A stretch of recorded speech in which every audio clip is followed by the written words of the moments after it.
Buongiorno everyone, welcome back to the Magpie Channel TV. Today, different location for you lot, different type of video. I'm in Haylofts in the Toon, which is actually a cool office space now, which used to be, back in the good old days, the place where they used to transport Newquay brown ale around the Toon. It's a great little spot this. Stables is the environment, office is the workspace. But what are we here for? We are here today with a video animation company called Honeypop Creative Media, who are hosting the event today, showcasing their work in the premiere of the Home on the Range. One of many of Geordie legends Mark James's stories and illustrations brought to life here by the team. Mark, also known as the Byker Lion, is somewhat of a local legend.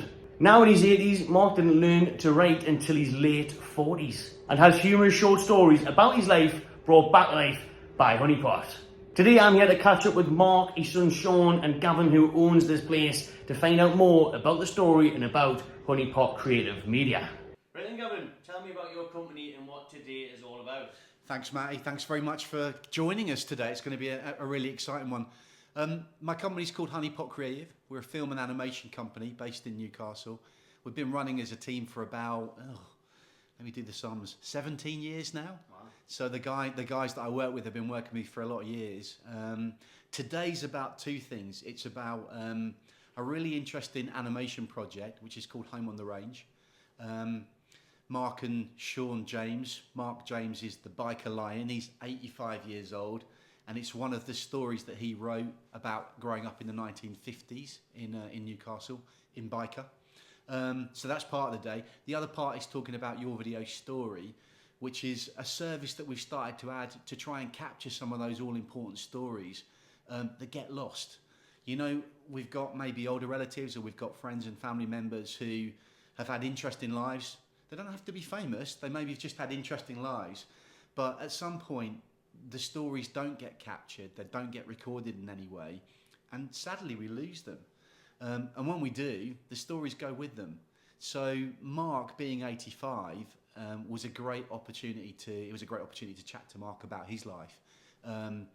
Because Mark is 85, we actually talked to his son Sean and his granddaughter Danielle, and they told Dad and Granddad's story, but supported with lots of film, lots of photographs, and also, you know, unusually, the animation work that we've made for the guys from books that Mark wrote back in the day. Brilliant, that. How did you discover the Byker Lion, and what can you tell me about that work you've done with them? Yeah, so go back to about 2018, 2019, long while back. We were contacted by Sean, who was looking for someone to, as he put it back in the day, make a cartoon for him. So his dad has a really interesting story. He born before the Second World War, grew up in the 40s and 50s, got into his 40s and was working as a building labourer and had never learnt to read and write. He just went off and earned money to keep his family afloat. Had a pretty tough life, tough life. Went back to sort of be re-educated, if you like, or to get an education. And what was discovered quite quickly was that this guy was a natural writer. He was a really talented writer, talented storyteller, but he was also a very talented artist. So Sean came to me and said, look, I know you run an animation company, a cartoon company.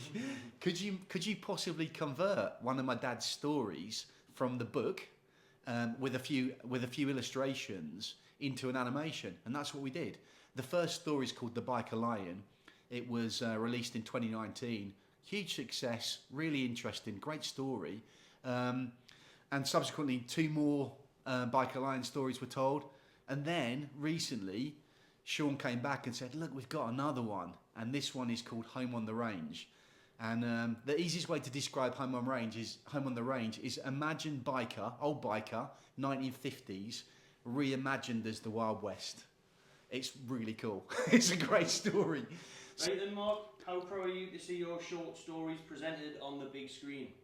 Well, it's been marvellous. I mean, since we met Gavin and his team, I mean, it's just took off from there, because we couldn't believe it, how enthusiastically it rubs off on you. Because for years I've been trying to do things, and I didn't tick the boxes. I'm old, not very good looking, got knee hair. But I think, sorry to interrupt, but I think one of the most important things, what we've done so far with Gavin and his team, it's the feedback. And for my father, his mobility's not what it was. He's getting to an age now where, you know, there's very few interests. And the thing now, these things that with the social technology and the social media, you can watch these things on a regular basis in the comfort of his own house. And if you've seen them, they're actually quite impressive. And they get a lot of views, and I think the reason that is that the appeal to quite a wide audience. And if you say to somebody, I go out with my little dog on the park and all that, and you meet people, it's a great talking point. It's like this channel, it's like Gavin's workshops, all these things. Most people are bored out the tree, and to do something original, which is what I think that we've done, is quite unique. And in this day and age, because there's so much on social media, you've got to do something different. And I think what we've done with these lads here is different. And from my dad's age and perspective, he never dreamed of anything like this happening, because technology's a different world. But what we've seen happening and the response to the things that people have viewed, it's been brilliant. And every single person, I mean, I know people who were at the premiere of this Home on the Range, and they have gone back to, say, at churches and put it on their websites. So hundreds of people are getting access to it now because of social media, whereas once upon a time, it all starts from a little book. Now, people don't read books anymore, bookshops are all shutting it, but if you read a book and the book's gone, it's gone.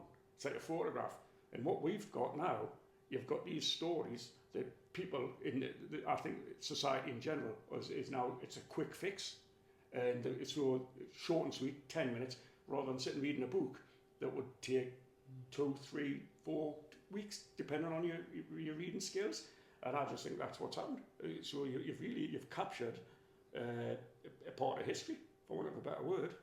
One of the way the world's changed and massively is obviously social media, like you said, being able to get that out there. How else has the world changed since you grew up? well, when I first went to the Heaton Education Centre, it was a bit crude now, but the teachers were lovely. And I went the first time I went, I said, I'm not coming back. I said to the teacher, I said, I can't spell, I'm too out and alone. And she pushed us and pushed us. And the first story I wrote was, every Sunday morning I go up in Mars for a cup of tea, slice of cake. She's getting on her knees, but she never lost her sense of humour. I walked from the door and I just wrote the way I spoke. It works. He actually wrote in Geordie dialect, so when you see gan, it was gan.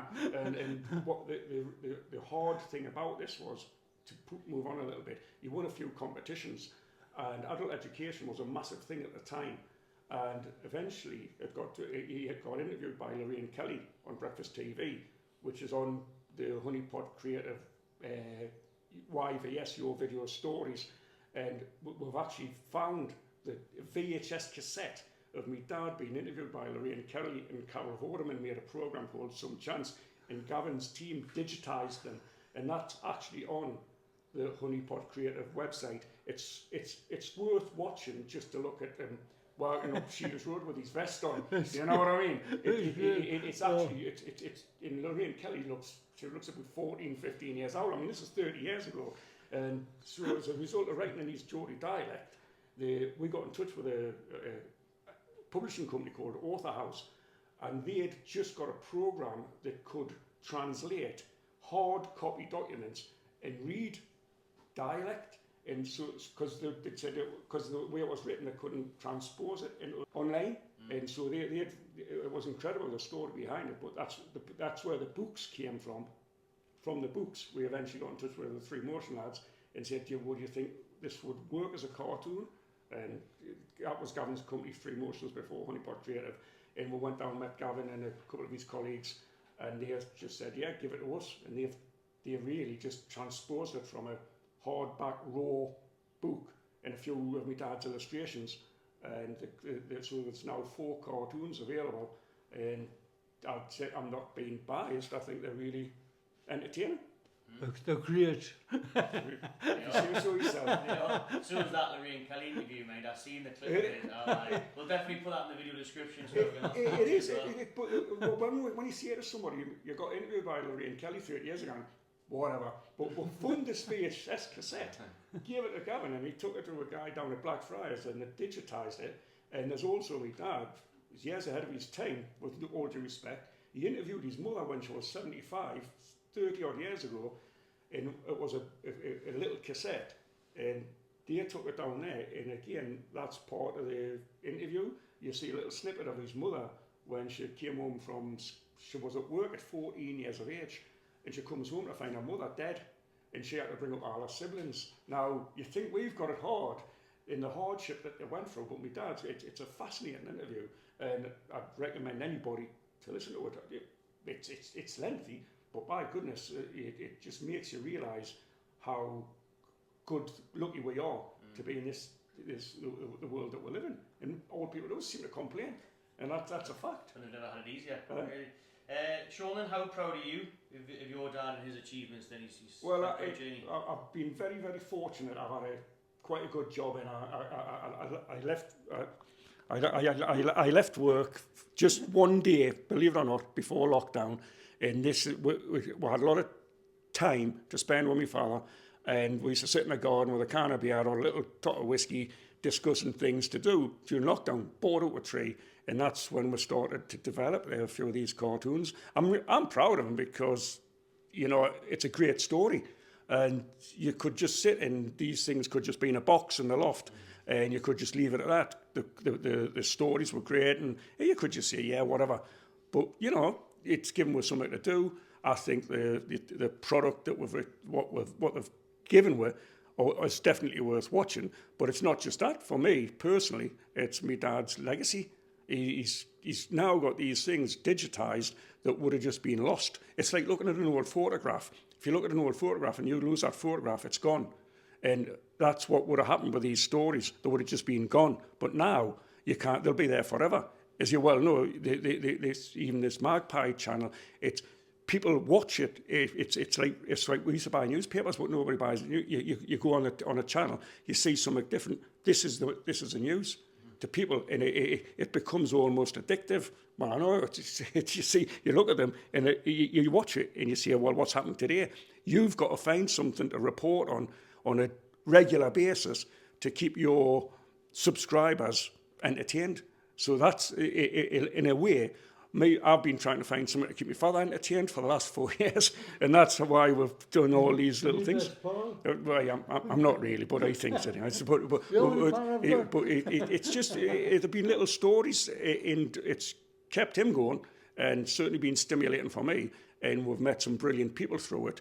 And it's not just the people that we've met through it, it's been people linked and associated, have come back with the feedback, and they've told people, and that's how these things move on. And it's just been really, to me, it's been a pleasure.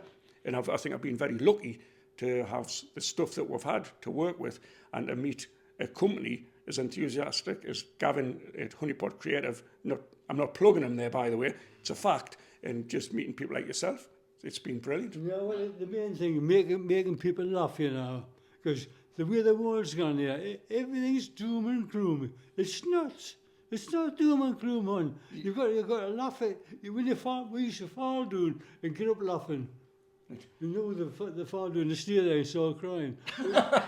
Good point. I mean, you've got to fight. I mean, Christ, we had. I'm ranting now, but we were brought one jamboree and a cup of cocoa. If you said out your clout long look, I used to laugh for it. My mother was hard as nails. My mother, you know, but I loved her a bit. I wouldn't have any other way.